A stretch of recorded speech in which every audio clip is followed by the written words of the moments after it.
เรากำลังเลือกกรอบแว่นอยู่มันคือวัดสายตาแล้ว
อันนี้อยู่ที่ห้าง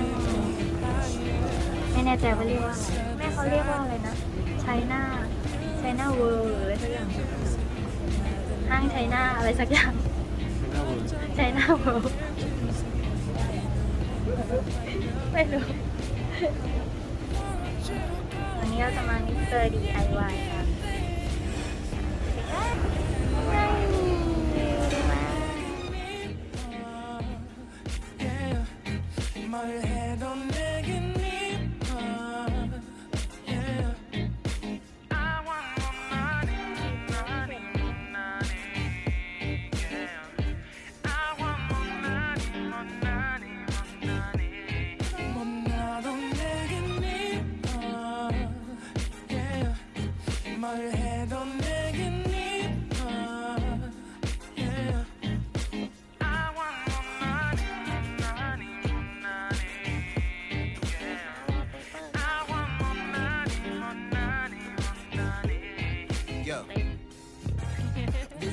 숨을 쉬고 있는 모습 보면 절대 걱정하지 않아 너의 건강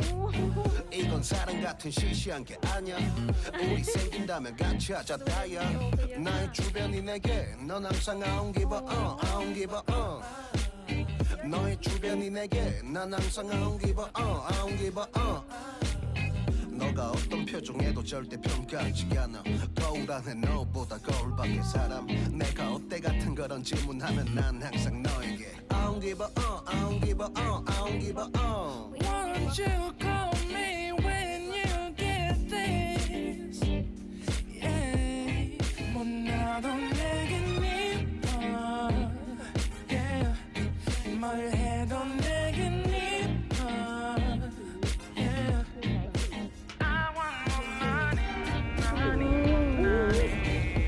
แมววาวมีนกด้วยได้2 อัน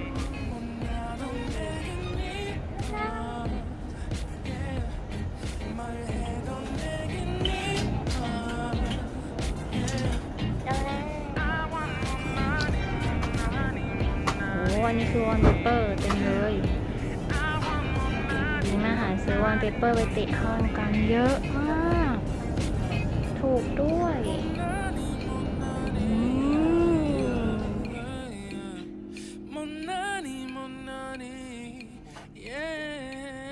너가 어떤 표정에도 절대 평가하지 않아 거울 안에 너보다 거울 밖의 사람 ที่จริงเมื่อวานได้จับสีนี้กันแล้วว่ามันมืดเนี่ยอันนี้เหรออันนี้มืดไป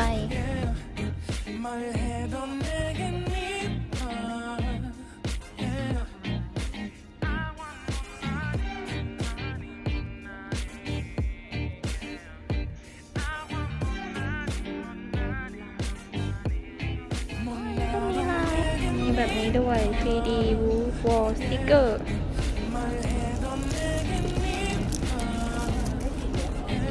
อันนี้อะไรอันนี้กรอบรูปติดผนังนี่ดีไหมอ่ะนี่เป็นดอกไม้พวกนี้มันลายไปไหมเนี่ยแบบนี้ด้วยนี่คือแบบ 3D อะไร79โอ้อันนี้มีคิตตี้อันนี้เป็นมดเล็กไม้น่ารักมากเลย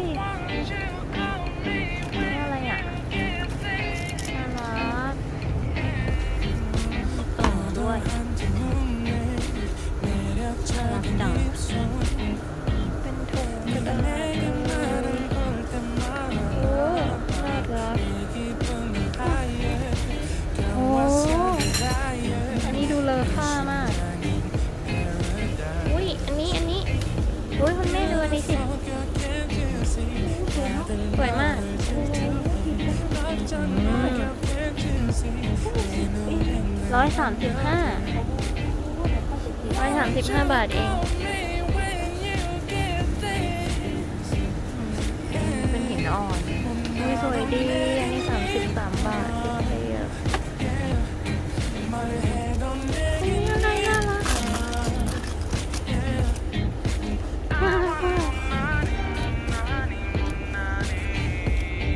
16 บาท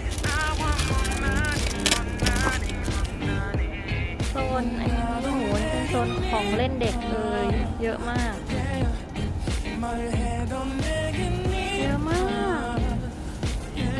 ของเล่นเด็ก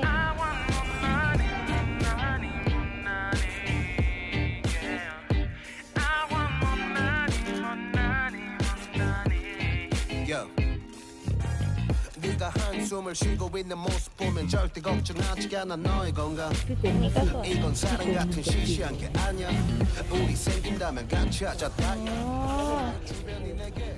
ี่คือกระเป๋า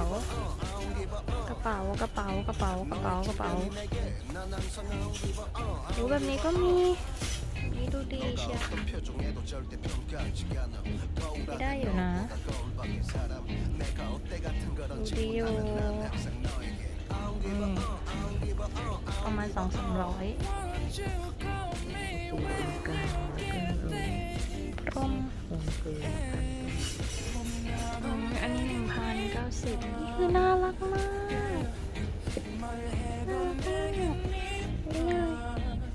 นี่นิ่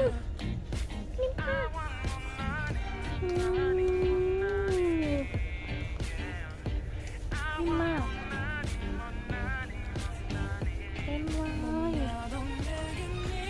สวยด้วยสวยและไม่แพงมีราคา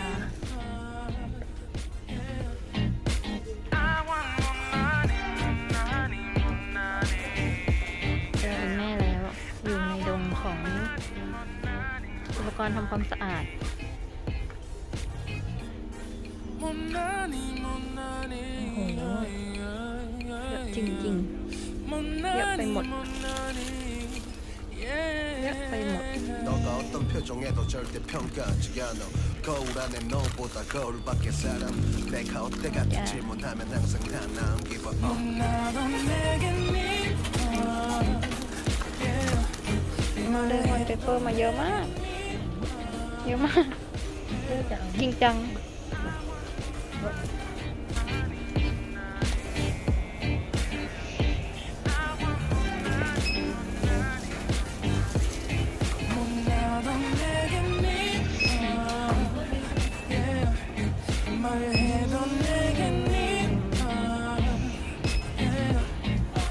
มันลายตาไปหมดเลยนะเนี่ย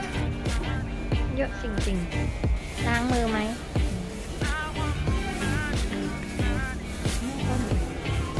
หอมอันนี้หอมลองดม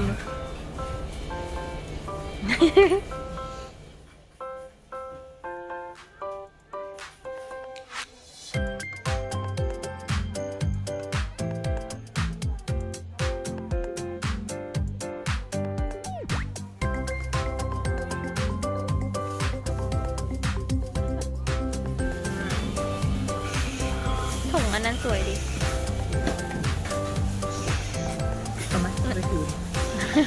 มันเป็นถุงแบบพลาสติก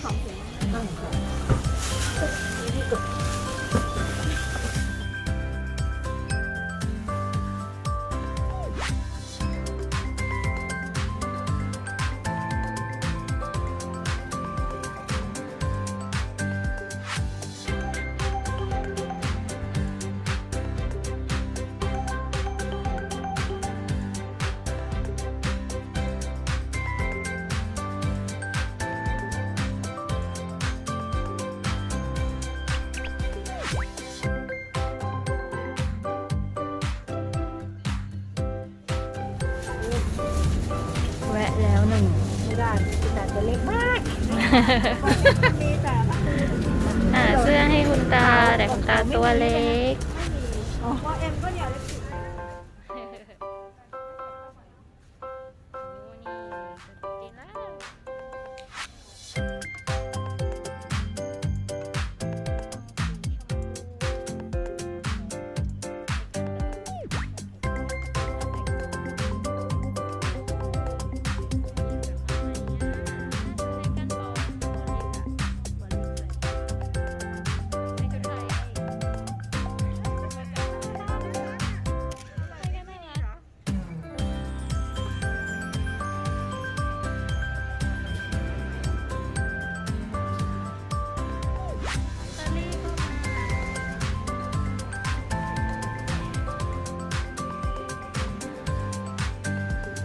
มาข้างในอีกครั้ง อันนี้จะเป็นคนละห้างกับเมื่อกี้แล้ว ตรงนี้เรียกว่าอินเดียเอ็มโพเรียมนะคะนี่พร้อมของที่แบกมารถเจอแล้ว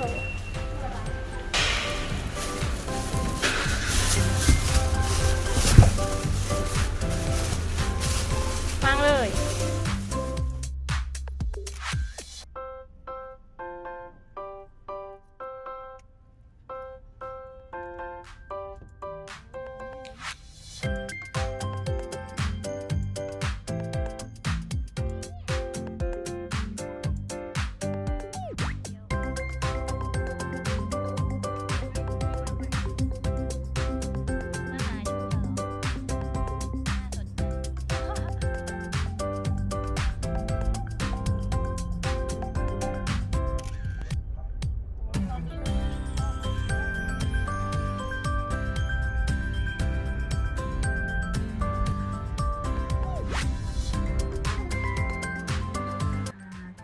เป็นสเปรย์แอลกอฮอล์ยี่ห้อเชดเดย์จะมีทั้งหมด6สีไซส์นี้ก็คือ20 ml จะเป็นแบบการ์ดพกพาง่ายมากอันนี้ที่เอาไปก็คือสีชมพูจะเป็นกลิ่นโอซาก้าซึ่งหอมมากมาดูทีละสีอันนี้สีอื่นยังไม่ได้แกะยังไม่ได้ลองใช้เลยก็เลยไม่รู้ว่าเป็นกลิ่นยังไงเดี๋ยวว่าหลังก็ไปลองใช้สีแดงจะเป็นกลิ่นลอนดอนสีเขียวแบงคอกสีม่วงโซลสีฟ้าอิสตันบูลแล้วก็สีเหลืองนิวยอร์กนะคะอันนี้อันละ49 บาทจะเป็นตัวนี้จะเป็นเจลอันนี้จะไม่ใช่สเปรย์ละอันนี้เป็นเจลไม่เจลก็จะไม่แน่ใจเจลมีกี่สีอันนี้สั่งมาจากเพื่อนอีกทีหนึ่งเจลที่แถมมาตัวนี้ที่แถมมาจะเป็นกลิ่นโซลสีม่วงนะคะขนาดเล็กพกพาง่ายออกไปข้างนอกนะคะก็อย่าลืมดูแลตัวเองกันเดี๋ยวนี้มันก็มีพวกสเปรย์เจลแอลกอฮอล์อะไรที่มันพกพาง่ายซึ่งไซส์มันเล็กมากแล้วเอาใส่ไปในกระเป๋าเนี่ยง่ายมากนะคะก็ฝากไว้ด้วยนะสีสันน่ารักสดใส